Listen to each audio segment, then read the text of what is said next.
Okay, so we're back again. And now we're going to begin stringing the instruments in order based off of the count sheet. Okay, so I'll be going through these instruments as I'm stringing them. This is called a penetrating towel clip. And I think we've learned a little bit about instruments down here. We also have something that are called Edna clamps and non-perforated towel clips. Now, they are blunted at the tip. Those are not required in this pan, but that is the nickname for the non-perforated. They call it the Edna or the Lorna towel clips, either one. So we're gonna go ahead, hold our stringer, and we're gonna begin it like this. Now, sometimes, some people, they prefer to have a towel and they will roll it so that they can lay their instruments up against it as they string. So, me personally, I prefer to just hold it. Okay. So, we're actually gonna need 4 of those towel clips. So, we have the 4. So we can go ahead and we can string those instruments. Bam. So we got those 4 started, okay? And we go ahead and click. The next thing we're going to assemble is, it's asking for, the recipe calls for a crowdwood needle holder. Okay, so these are tough ones. Well, not really. So these right here are considered, these are not crowdwood. These are called male hagars, the needle holders. And why they're called male hagars is because they're fatter. So oftentimes, some of the OR staff will send down, they'll be in a pan from the previous time. It's incorrect. It's up to you to make sure it's correct. So we're gonna make sure we're checking those jaws and we're stringing it. So because we're not gonna put that on the pan, we're gonna put it to the side and we're gonna correct it by going to get the correct needle holder, because you don't want it to be incorrect. You don't wanna just put whatever, because the doctor might really call for, the surgeon may want something truly specific. So I'm gonna go ahead and I'm gonna grab that male hagar or the crowdwood, and I'll be right back.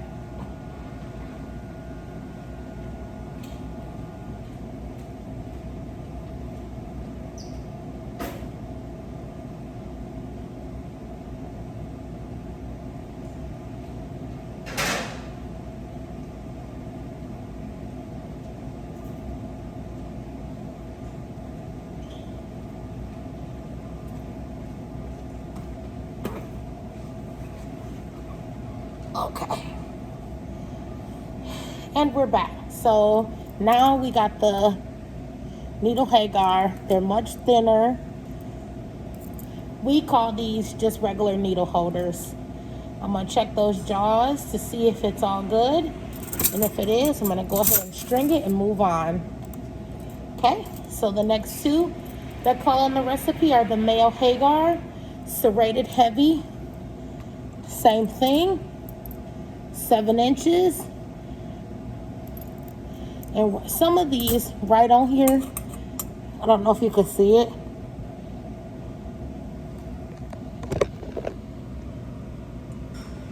It'll say male hagar. I'm not good at filming, so just bear with me as it is an instructional video. Okay, so we're doing that. And we're clicking. Scissors male curve. Okay. So I think everybody knows what the male scissors are. Now, there are other scissors. These are the straight male, actually. There are other scissors. They are called the Noble. Now, the difference between the Noble and the Noble is a lot thicker and bigger and a little bit longer.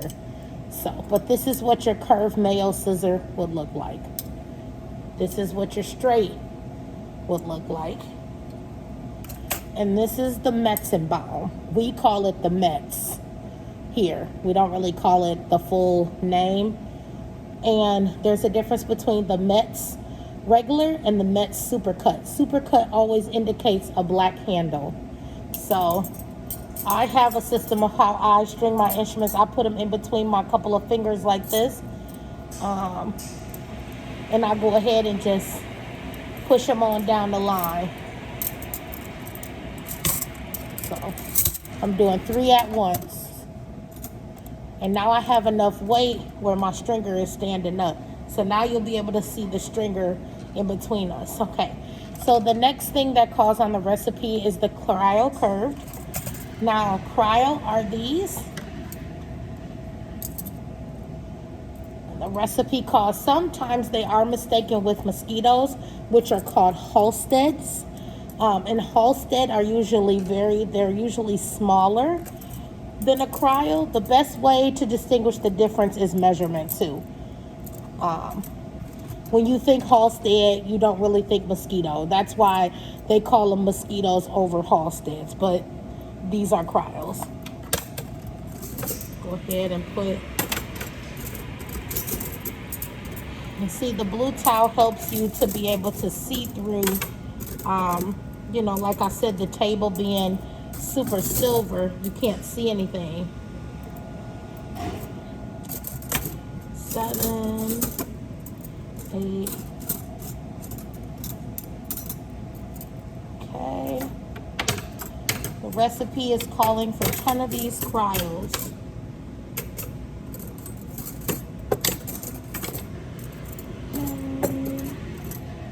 And 10. So we got all 10 cryos. Again, I'm holding them in between these 2 fingers.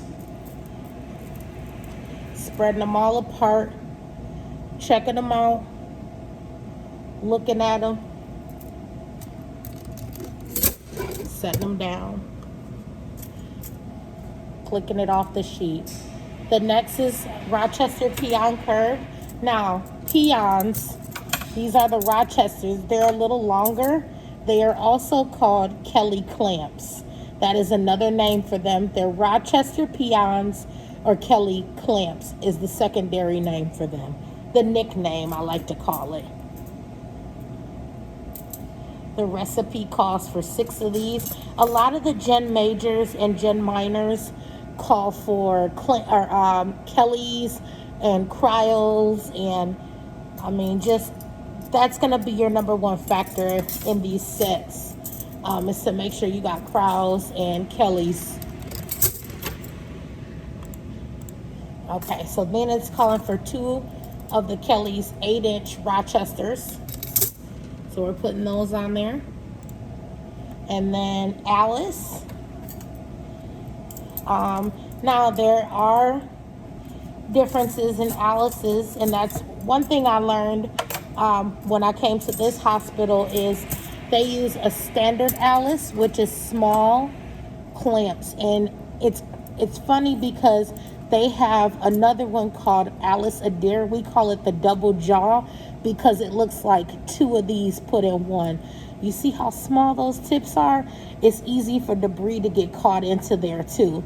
So we want to make sure we're checking. I'm going to bring my lamp over here.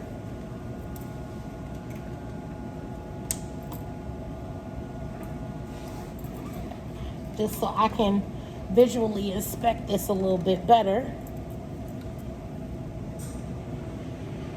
It's looking okay.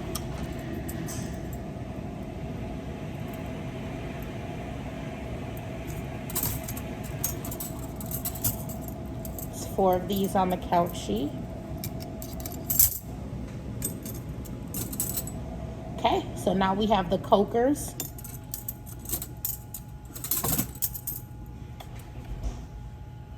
Now, these are the Coker Ochsner, I believe. Ochsner straight clamp coker is the technical name. We just call them cokers here. I've never known any other name for them besides, I've heard somebody call them a straight cryo with teeth. I think that's confusing, so I just go with cokers. So we got the cokers next. Okay. So then we have the Babcocks. I'm pretty sure we've seen these before. These are, that's how they look. They kind of look like something that scoops. I always think of it as a scoop. So we're checking those too.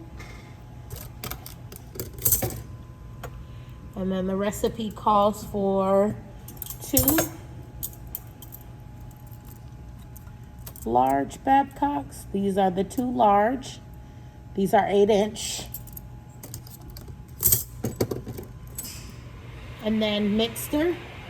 The technical name is a mixer. Nickname is a right angle. Meeker is another nickname for it. We just call it a right angle. Or we call it the mix, you know. So it calls for 1 of those. And of course, Pro-Bang, aka ring forceps, aka sponge stick. There's so many names for this. And this, I think, is in almost every single set. No matter where it's baby, no matter if it's small, large, medium. I think it's in all the sets. So again, same concept. I got my light on the side and it's looking good. So after we do that, you know, the towel we rolled originally, we're gonna bring our pan over to the side. And we're gonna begin to start assembling the pan together. So you wanna make sure it's nice and neat in there and it's strung. Now, I usually go, I know some people string left to right, right to left. So you can always flip the instruments, or upstairs they can flip the instruments as well. So I tuck it in there really good. And then I start doing the instruments that go on the bottom. So you have your 1-inch Diva retractor. It kind of looks like a meat cleaver, but it's called Baby Diva. I mean, there's a smaller version, but we call this the Baby Diva here.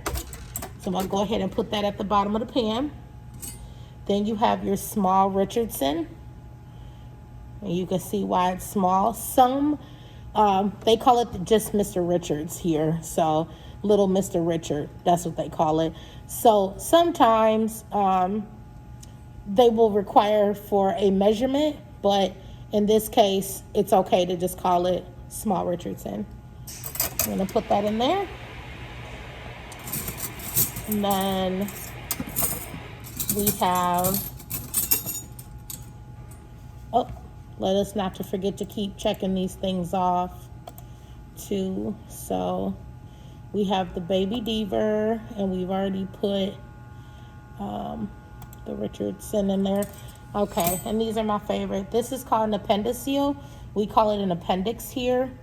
They have the long, narrow beak, which I think is kind of cute. They normally come peel packed in 2s. So that's the appendiceal, or you can call it the appendix. Put that in there at the bottom. And then here is your Army Navy retractors. These are also a popular item in both pans. Nestle that in there. And then we have our, let me find the other one. We have our S retractors. Now, these are also called Hassan retractors. In layman terms, we call them S because they take the shape of a S. It's the easiest way, but they have Hassan retractors. Hassan is German. All right, then we have our, these are the Goulet retractors. These I have heard of called Parker retractors, double rounds. They're called a couple of different things. I can't remember another name that I heard of, but I know these get confused a lot with double rounds. And when I worked for my last hospital, we called them either double rounds, or we call them Parker retractors, which I know all of them have a slight difference. I believe it has something to do with the width at one end and at the other. So, but in this count sheet, this is called a double-ended goulet. Okay, moving on to my fun stuff. So we have these awesome things called Wielanners. It took me forever to get that right. Wielanners, no T. It's also a German instrument. A lot of these instruments are from Germany and have German names off from German doctors, physicians, and surgeons. So these are Wielanners, and they're sharp. Now, this specific area where I work, sometimes they will be okay with tip protectors, other times they won't. It depends on kind of the tech who has kind of gets sassy when you put them on. I typically just, you never want to close them. Anytime I see something that's closed, I always open it, because you want the sterilization. You want it to become sterile in between all this. All this is what matters. Those small little microorganisms you can't see, that's what's getting sterilized. So we go ahead and we put that in the pan. Then we have your Gelpies. These are pretty cool too. Not really a nickname for these. So I've never heard of any nicknames, but these are typically standard for GYN sets. Not all the time though. So you got your Gelpies, and again, and then we have our rakes, 6-prong rakes, and they are sharp, and we check in between as well for meat, anything else, give a look-see too. So after we do that, we move our pan, and now, as you can see, all we have left are these items, which are all the pickups, the forceps. So I know the doctor usually calls things pickups, but I'm gonna go down the list with you and tell you the proper names for everything instead. So you have your DeBakey's, and they come in twos. We fold a towel here, and we make sure we wrap these items. So the DeBakey's will go in first. And then these are your size 3 knife handles. So that's what those look like. The blade is inserted at the top. Okay. These are your Atzen with teeth. Another thing of saying pickups. And then you have the set retractors. And these are to break away that skin, retract, hold it apart. So then you have tissue with teeth. I know I had just shown you Atzen with teeth. These are tissue. Their standard is usually 6 inches. And they come in pairs. And then you have, oh, I guess I have 3 tissue with teeth. Okay. Let's see. Yeah, I accidentally had an extra. So again, you just put that over to the side. And then you have your skin hooks, also known as Joseph skin hooks. Pretty standard, pretty basic. Put that in the towel. You grab your indicator, you go ahead and you put that in the middle so that when they open it, they can see that it has been sterilized. We roll that towel up, flip it, grab us a piece of tape,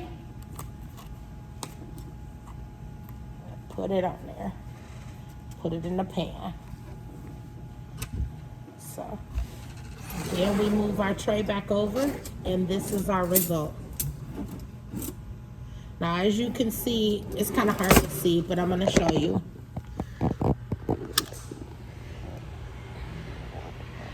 Everything is put in the pan nice and neat. Everything has its order. Everything's together.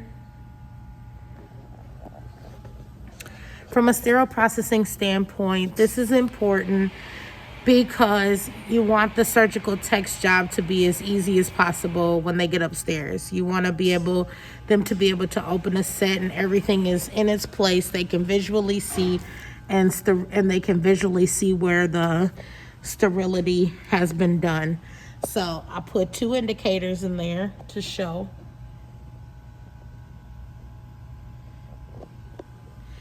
And after we're done, we go ahead and we print the count sheet. And you'll hear my computer make a noise. That's me getting the barcode right there. Put that barcode there. We're gonna grab that count sheet and we're gonna go ahead and we will fold it in thirds so we can put it on the casket. So I hope you enjoyed my video today of assembling a general minor from start to finish in a downstairs in sterile processing. Again, my name is Ajala Berry, and I have been a tech for about 4.5 years. And it's been pretty cool just demonstrating. If there's any questions, please leave comments below. I hope this was informative. I hope this gave you an insight of a day-to-day operations as a sterile processing technician. And I hope that it gives you insight in case you're going to school to be a surgical tech. So thank you so much, and subscribe to my channel.